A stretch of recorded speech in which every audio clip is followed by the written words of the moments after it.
My brother had my 10-year-old son handcuffed over a fake Rolex, and exposing the truth destroyed my entire family Reddit stories. I walked into a police station to find my little boy trembling in cuffs, while the adults who should have protected him stood silent. What unfolded next uncovered fraud, collusion, and a betrayal so deep it tore our family straight down to the foundation. Hi, I'm Carter, 40, cardiologist, husband, father of 2, and the day my older brother had the police handcuff my 10-year-old son over a Rolex that didn't even exist, my sanity snapped so cleanly I'm honestly surprised the hospital didn't hear it from 3 miles away. And I wish I were exaggerating. I was in the operating room, literally elbow deep in a man's chest, trying to keep his heart from turning into biological confetti, while Blake, my brother, was at my parents' house convincing 2 uniformed officers that my quiet, gentle little boy was the criminal mastermind behind a theft. My parents? They stood aside like stage props. Didn't argue. Didn't question. Didn't even ask, "Hey, maybe don't arrest the child who still can't sleep without a nightlight?" Nope. They just watched. I didn't find out until I got to the police station and saw Dylan sitting alone in a metal interrogation room that looked like it had been designed by someone who hated joy. His eyes were swollen. His wrists were red where the cuffs had dug in. His shoes didn't even touch the floor. Let me back up before my blood pressure takes the roof off this house. Life was good. Stable. Predictable. The kind of suburban picture you'd see in an insurance commercial, just at a golden retriever and overpriced lawn care. But my family tree came with one diseased branch. Blake. 4 years older, attorney, charismatic narcissist, unofficial heir to my parents' affection. If he set the house on fire, they'd blame the matches for being too flammable. Still, never, not even in my darkest expectations, did I think he would go after my kid. But the morning started normal. Backyard lunch. Kids running around. I got called into an emergency surgery and kissed my family goodbye. 3 hours later, the patient's heart was beating again. Mine wouldn't be for much longer. When Rachel and I walked back into my parents' house, the air felt wrong. Like the silence had teeth. Sophie's face was blotchy from crying. My parents looked anywhere but at me. And Blake, of course, looked smug enough to get punched by a monk. Then Sophie whispered, "Dad, the police took Dylan." Everything in me went still. And then Blake said the sentence that detonated the life I'd been holding together. "He stole my Rolex." I didn't yell. Didn't curse. Didn't even breathe, I think. I just said, "Where is my son?" And Blake, my brother, smirked. That's when my world split into before and after. And after was going to hurt. I don't remember leaving my parents' house. I don't remember unlocking the car, or Rachel buckling Sophie in with shaking hands, or the drive that should have taken 12 minutes but somehow felt like one long, unbroken heartbeat. What I do remember is one sentence from Sophie, whispered so quietly I almost missed it. "They put handcuffs on him, Mom." Handcuffs. On Dylan. A 10-year-old who still asked permission to get a second juice box. My hands locked around the steering wheel so tightly the leather groaned. Rachel kept touching my arm, gentle but firm, like she thought I might crash the car through a brick wall because rage had replaced my blood. I walked into the police station with the kind of focus I usually reserve for cardiac arrest patients. Except those patients didn't prepare me for the sight of my son in a metal interrogation room, tiny, terrified, tears on his face, his whole small body holding itself together by a thread. When he saw me, he flew off the chair and collided into my legs so hard it knocked the breath out of both of us. "Dad," he choked. "I didn't take anything. I didn't. I kept telling them. I kept saying I didn't. But they kept asking and they said I was lying and I don't know why Uncle Blake said I did." I wrapped my arms around him and felt him shaking in a way no child should ever shake. A way adults usually shake after disasters. And behind me, dead silent, sweating through his uniform, stood Officer Wright. The man who'd interrogated my son. Alone. For 90 minutes. "Dr. Turner," he said, voice trembling. Your brother insisted. I turned, slow and cold. My brother is a lawyer, I said quietly. You are the police. Which one of you forgot how the law works? Wright swallowed so hard I heard it. Then he said the line that sealed everyone's fate. Your brother claimed the boy was a skilled liar. He said we needed to press harder. Dylan actually flinched behind me. I felt something inside my chest rearrange, like steel plates sliding into place, cold and irreversible. We're leaving, I said. And you're giving me every document, every recording, every note. Right now. Wright obeyed so fast you'd think I outranked him. As we walked out, Dylan in my arms, Rachel holding Sophie, all of us bruised in ways that didn't show, Wright called out weakly. Your son never changed his story? Not once. Of course he didn't. But the adults had failed him anyway. That night, when the kids were finally asleep, Dylan curled against Rachel like he was afraid she'd disappear. I sat at the dining table and listened to the full 90-minute recording of his interrogation. Every second of it. By minute 43, his voice shook. By minute 59, he sounded exhausted. By minute 78, he sounded scared. And by minute 87, he whispered, Please! I don't know what you want me to say. That was the moment something in me stopped being human and became surgical. Precise. Cold. Unbreakable. Rachel sat across from me, pale with fury that looked like grief. Carter, she whispered, we're going to destroy them. No, I said. We're going to let them destroy themselves. I'll just hold up the mirror. And the first face I planned to show that mirror to? Blake's. The next morning, I walked into Attorney Jennifer Walsh's office carrying a folder so thick it could have doubled as free weights. Walsh, sharp suit, sharper tongue, no time for idiots, listened to 10 minutes of the interrogation audio before she hit pause and leaned back with the kind of slow, wolfish smile that makes judges nervous. Oh, she said. They're done. All of them. We subpoenaed everything. Blake's insurance records. Police bodycam footage. Dispatch logs. Any documentation proving this Rolex ever existed outside Blake's imagination. And then the universe handed us a gift wrapped in legal gold foil. Blake had already filed an insurance claim 6 months earlier.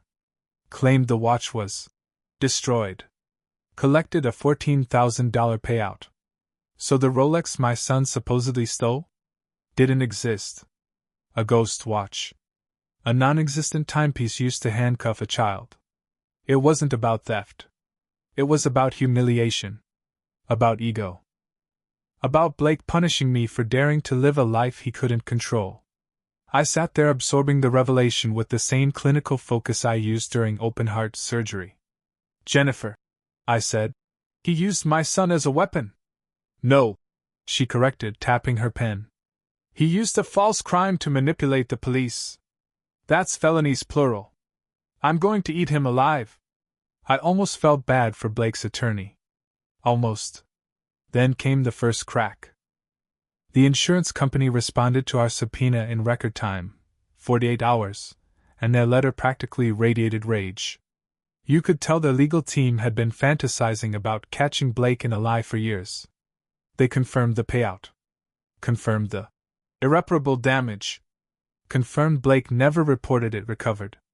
And then the line that made Walsh grin like a shark. If evidence suggests the item was not destroyed, we will pursue recovery of funds and further action. Translation. Blake screwed them too, and they wanted his head on a platter. While Walsh sharpened the knives, my phone erupted with calls from every relative I didn't want to hear from. My parents. Blake. Nicole. All variations of, this is going too far. You're tearing the family apart. Let's be reasonable. You're blowing this out of proportion. Funny how no one said any of that when Dylan was handcuffed. But the moment Blake realized I wasn't doing the Turner family tradition, covering up his messes, he panicked. His call came from a number I didn't recognize. Carter, please, listen, we can fix this. This is all spiraling. Oh? I said. Concerned about your reputation? He exhaled hard. If you push this, I'll lose my license. My career. Everything. I let the silence stretch before answering, voice steady as a flat line. You should have thought of that before you used a 10-year-old to soothe your ego. Carter, don't do this. It's already done. Then I hung up. That was the moment Blake finally understood. I wasn't scared. I wasn't bluffing.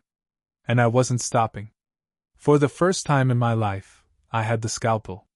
And Blake? He was the patient. Except this time, I wasn't saving him. The fallout didn't begin with Blake's arrest. It began with the cops.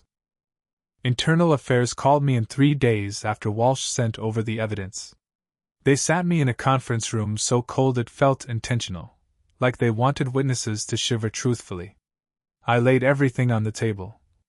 The recording. The timestamps. Dylan's psychological evaluation. Sophie's eyewitness statement.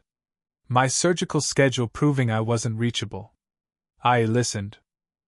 They paused the audio more than once, not to take notes, but to stare at each other like they were silently debating which officer deserved to be fired first. But the rail bomb dropped when I played the part where Blake told the officers. He's lying. Don't let up. He'll crack. About a 10-year-old. One investigator actually muttered, Jesus Christ. Another closed his eyes like he was calculating how many careers this was about to end. Officer Wright was suspended within 72 hours. A week later, he was fired. 2 days after that, he was charged. Unlawful detention, violation of a minor's rights, failure to notify guardians. But that was just the appetizer. Wright wasn't the only one who'd failed my son. I dug deeper, into dispatch logs, body cams, supervisory approvals. That's when they found Sergeant Dalton. Dalton had signed off on the interrogation. Approved questioning without a guardian. Ignored protocol. And my personal favorite, exchanged 27 text messages with Blake that morning.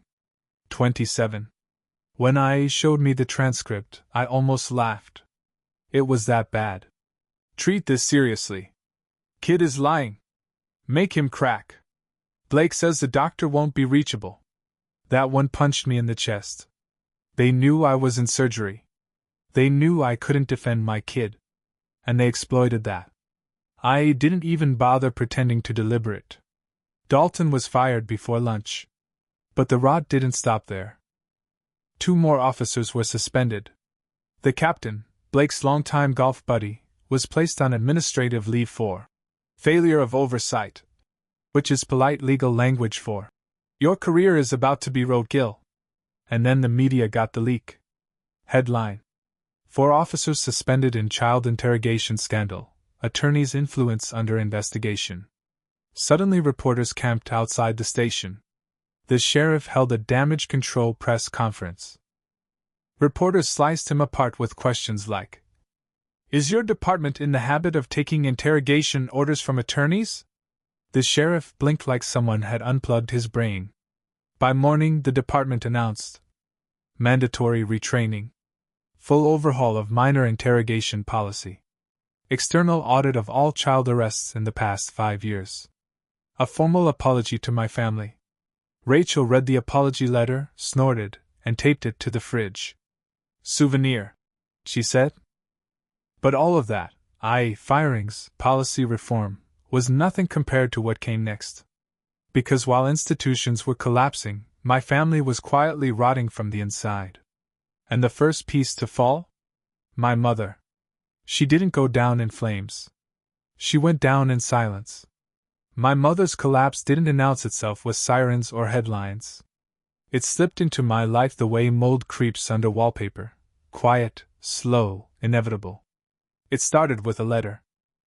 A thick cream-colored envelope sat on our porch one afternoon, my name written in my mother's handwriting, neat, practiced, trembling. Rachel brought it inside like it might explode. You don't have to open it, she said gently. Which, of course, guaranteed that I would. I stared at it for a long time. For a second I wondered if inside I'd find the mother I used to imagine I had, the one who comforted, protected, cared. But that version of her had never actually existed. When I opened the envelope, the letter inside wasn't an apology. It was a confession. Not to protect anyone. Not to defend herself. Just the truth she'd been too cowardly to say out loud. Carter, I know you won't believe anything I say. I don't expect forgiveness. But I can't sleep without telling the truth. We didn't defend Dylan because we didn't want to upset Blake. We didn't call you because we didn't want to disappoint Blake. And we let the police take him because we were afraid of Blake. I read the words 3 times, each one hitting like a blunt instrument. Afraid of Blake. So afraid of their grown son that they sacrificed a child, my child, to keep him calm. She went on about how Blake had always been volatile, sensitive to disrespect, easily angered. How they'd spent decades tiptoeing, enabling, smoothing things over. Then the line that made Rachel, who read over my shoulder, mutter, "You've got to be kidding me." Under her breath. We assumed Dylan would be fine. Children bounce back. Blake does not. There it was. Not love. Not loyalty. Not even logic. Just fear. Cowardice polished into parenting. Near the end, the ink grew shaky, maybe tears, maybe guilt. I failed you as a mother. I failed my grandson. I let Blake destroy us. You're right not to let us near the children. I don't know how to be anything other than afraid of him. I'm sorry. Mom. I put the letter down. It didn't make me angry. It didn't make me sad. It made everything make sense. My parents hadn't chosen the wrong side. They had always chosen Blake. Not because they loved him more, but because they feared him more. And fear masquerading as love is the most dangerous form of neglect. Rachel squeezed my hand. So what now? Nothing, I said. There's nothing to respond to. Because a lifetime of apology couldn't erase the image of my son in handcuffs. The restraining order stayed. The silence stayed. The distance stayed. And then, just when I thought the truth was finally settled, someone else reached out. Someone with information that would change everything. Someone I never expected to speak up. Austin. Blake's son. The quiet one. The one who'd watched everything. The text came at 8:04 p.m. on a Thursday. Rachel and I were folding laundry. Well, Rachel was folding. I was attempting to fold and mostly failing, when my phone buzzed. Unknown number. No greeting. Just, I have information about Blake. It involves Dylan's case. Can we meet? I frowned at the screen. Rachel glanced over. Spam? Before I could answer, a second message came through. This is Austin. Blake's son. The quiet one. The polite one. The kid who testified truthfully even when it meant siding against his father. The only Turner besides my own children with a functioning moral compass. I texted back. You okay? 3 dots. Then, not really. Please. Tomorrow? Somewhere public. Rachel watched my expression shift. You trust him? She asked. I trust that he wants to be nothing like his father. We met the next afternoon at a coffee shop near the high school, a neutral zone, bright, loud, impossible for anything sinister to happen without witnesses. Austin was already there, sitting with both hands wrapped around a cup he wasn't drinking. He looked older than the last time I saw him, taller, thinner, exhausted in a way teenagers shouldn't be. When he stood to greet me, his voice cracked. Thanks for coming. I didn't know who else to tell. What's going on?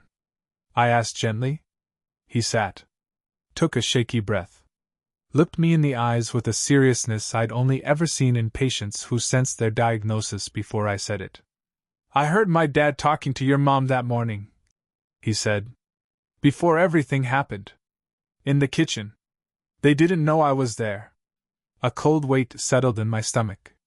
What did he say, Austin? He lowered his voice to a near whisper. He said he wanted to teach Dylan a lesson. Because you embarrassed him the month before. I blinked. Embarrassed him how? You refused to help him with a client, Austin said. He told everyone you made him look weak. He said you were acting superior and needed to learn your place. And he said using Dylan would get to you faster. The world went quiet. Austin continued, voice trembling. He told Grandma that if Dylan got in trouble, it would knock you down a peg. And Grandma, she didn't argue. She just nodded. My pulse didn't spike. It didn't race. It just hit harder. Like my heart had traded blood for lead. And the watch? I asked, though dread already told me the answer. Austin took out his phone. Tapped something. Turned the screen toward me. A video. Time-stamped. Clear. Undeniable. Blake, in his living room, smashing the Rolex with a hammer, 6 months before the arrest. Preparing the insurance claim. Austin's voice shook. I recorded it. I knew it was wrong. He told me never to mention it. But after what he did to Dylan, I'm done protecting him. He wiped his eyes, embarrassed. I'm sorry, Uncle Carter. For all of it. I inhaled slowly, deliberately. The surgeon in me steadied the father in me. Austin, I said, you are nothing like your father. What you just did took courage. He nodded, tears dripping onto the table. We sat until he could breathe again. When I told Rachel later, she didn't speak for a long moment. Then, in a voice like a closing door. So your parents knew. And Blake planned it. Yes. Then we're done, she said. With all of them. And she was right. Because this wasn't just a lie. It wasn't even just cruelty. It was premeditated harm against a child, my child, to settle a bruised ego. Legal justice was already happening. But now it was personal.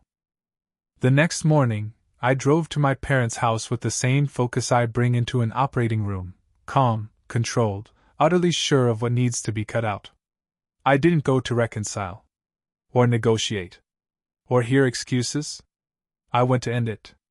Mom answered the door with this brittle, hopeful smile, like the last 30 years of denial and enabling could be erased if she looked sad enough.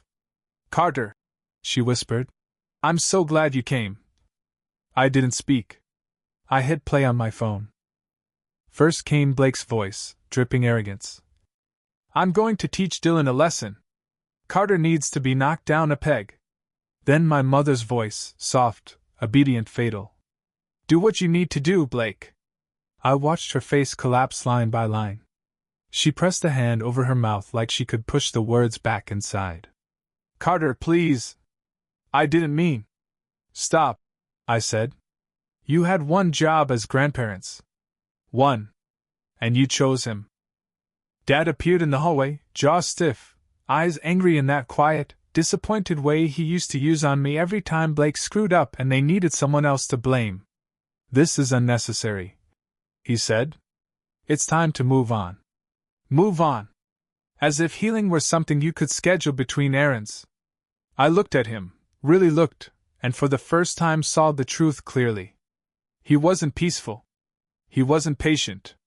He wasn't keeping the family together. He was a coward.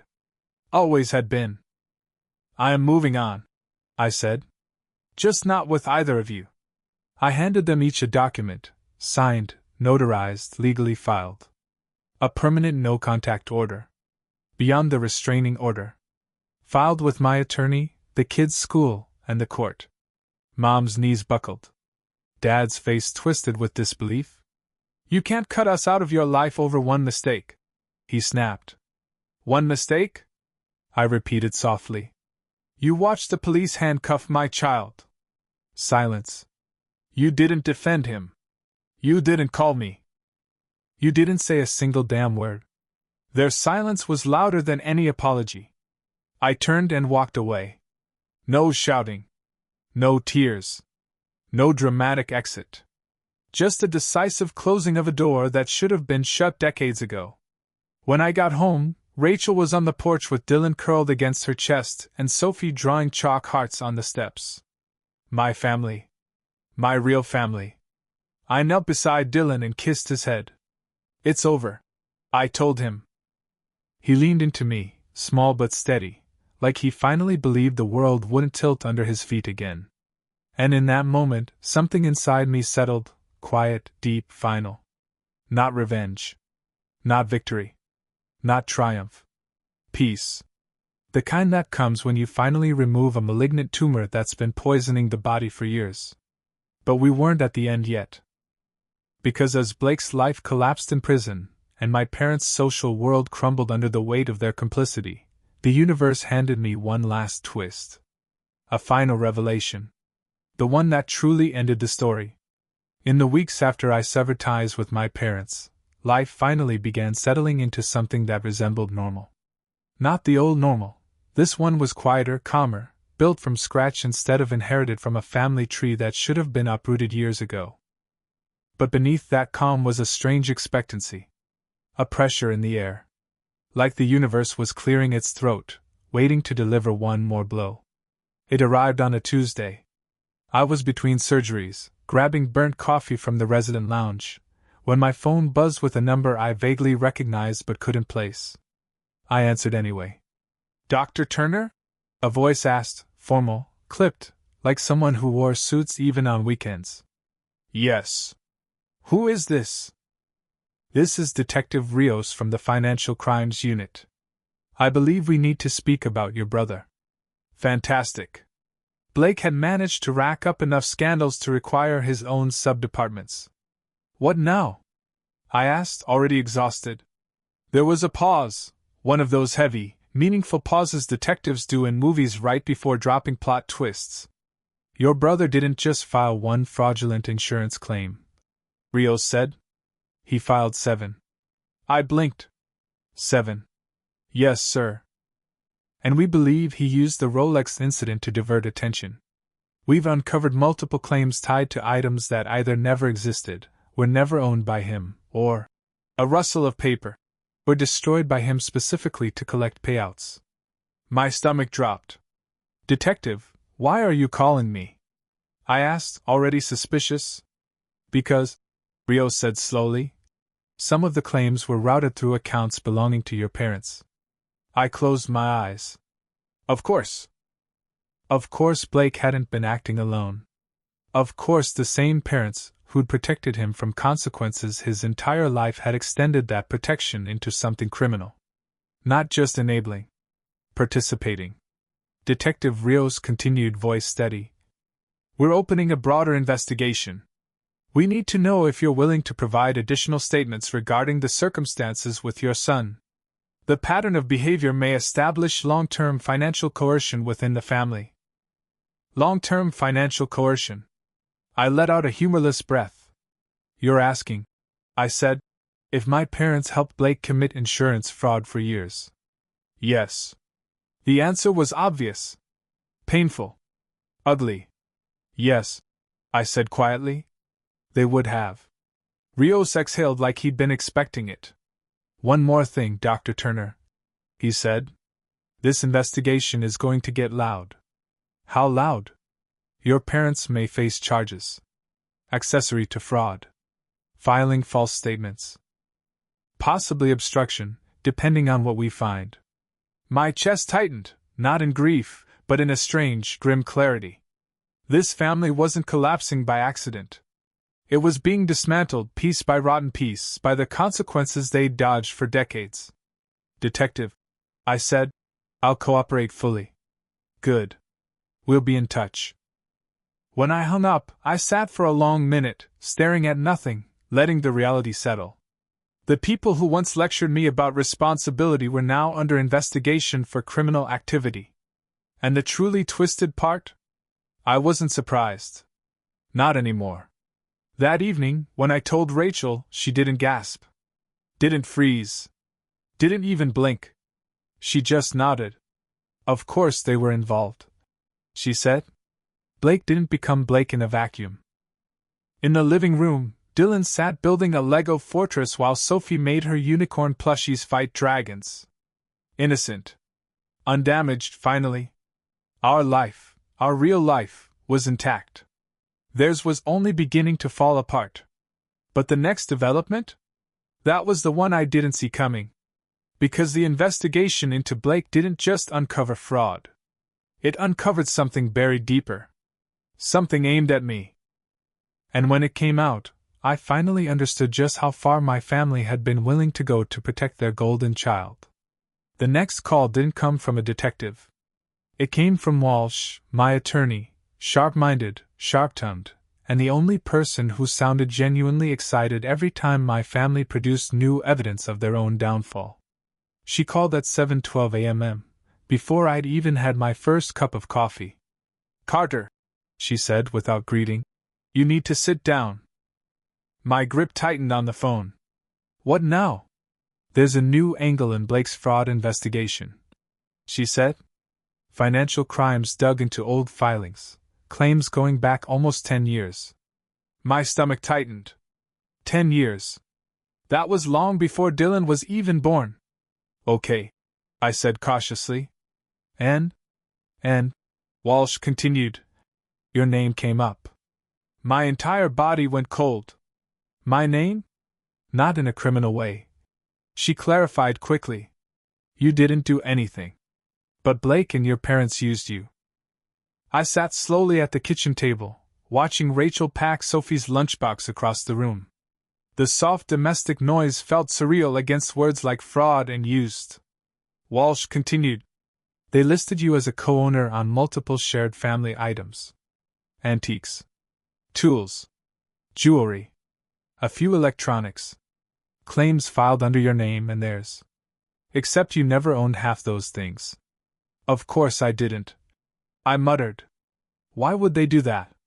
"So you could be the clean front," Walsh said. "The respected doctor with no financial red flags. It makes the claims look legitimate." I felt something twist inside me, anger, yes, but also something colder. "Violation." "My signature?" I asked slowly. "Forged," she said. "Sloppily. Multiple times." She paused. "I'm going to be blunt with you. They used your reputation as cover." Rachel had stopped packing lunches. She stood frozen at the counter, eyes locked on me, waiting. Walsh continued, voice low, almost gentle. "Carter, this wasn't negligence. This wasn't them being fooled by Blake.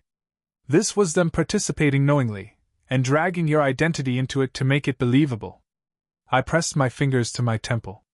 "So they risked my medical license," I said quietly. "My career. My ability to support my kids." "Yes," Walsh said. "They absolutely did."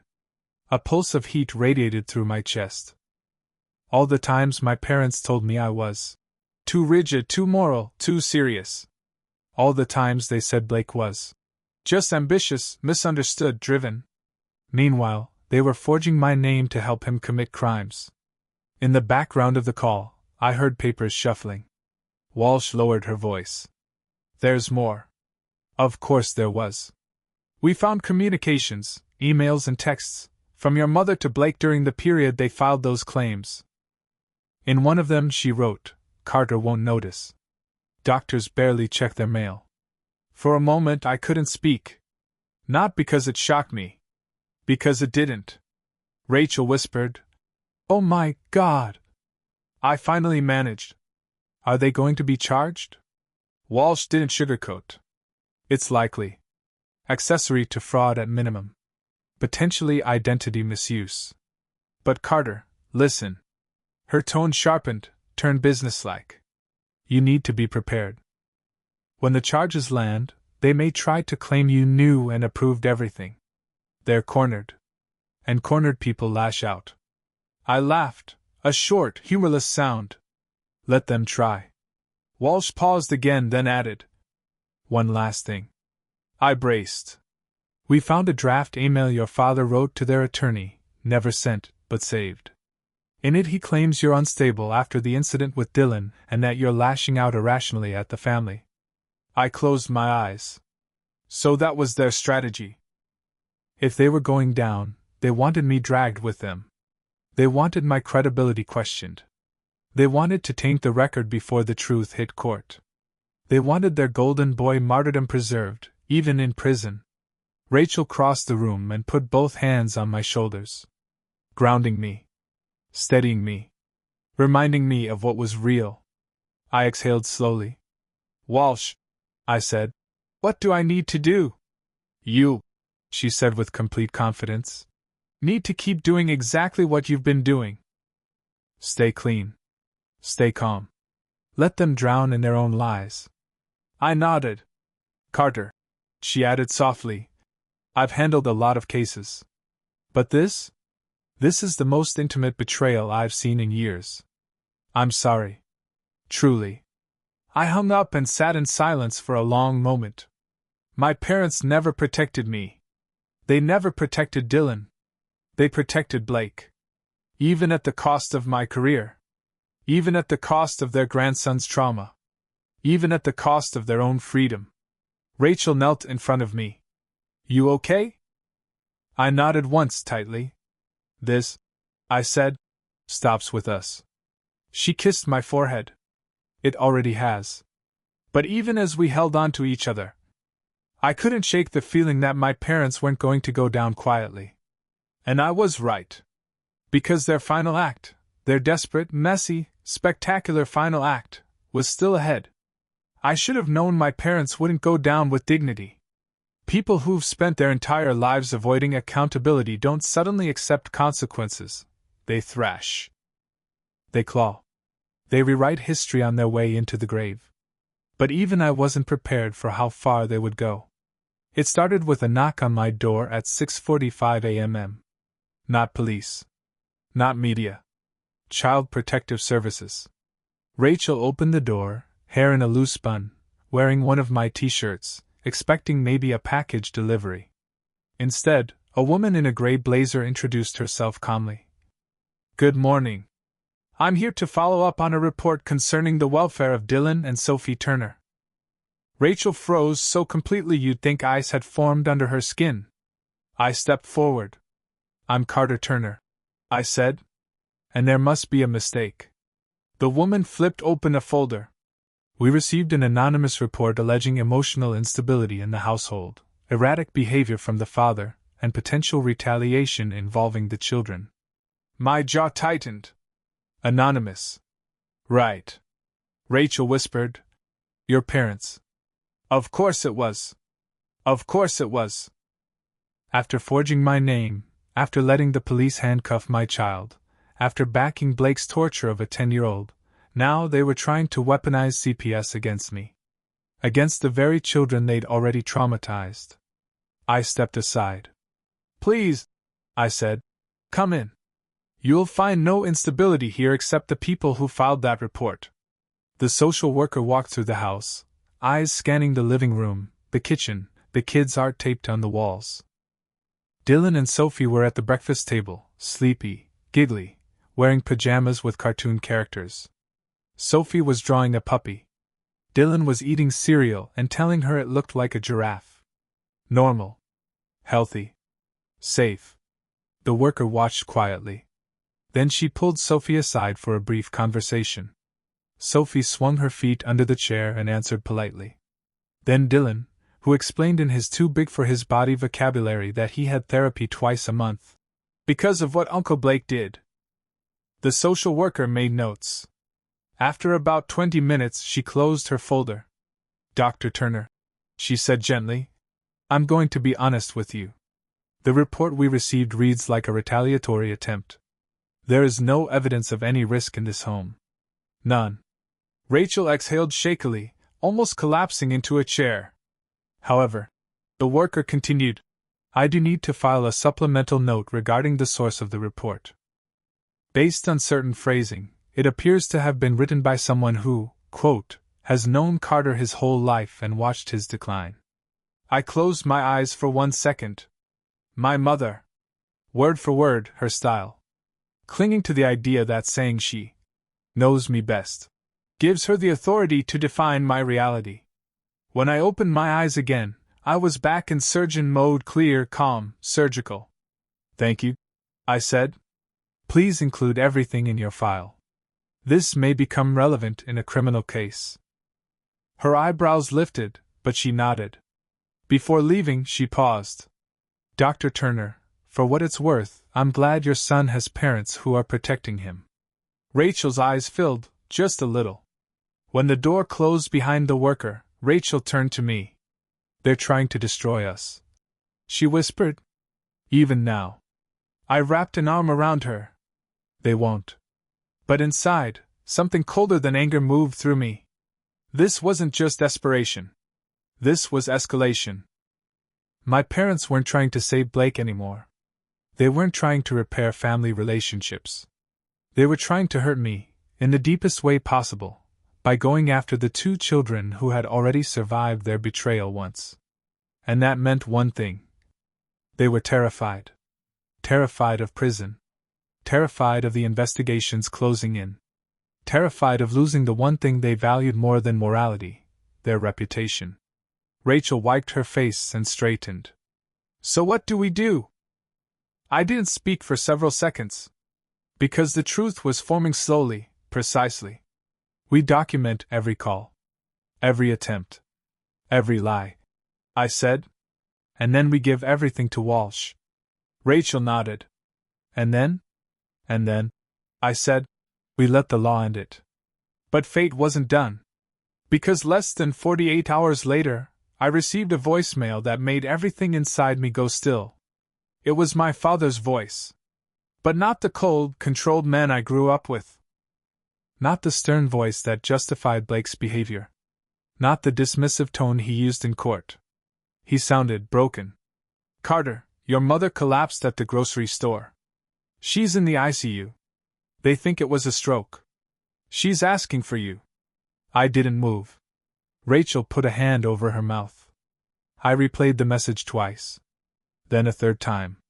Not because I was deciding whether to go, but because I understood something for the first time.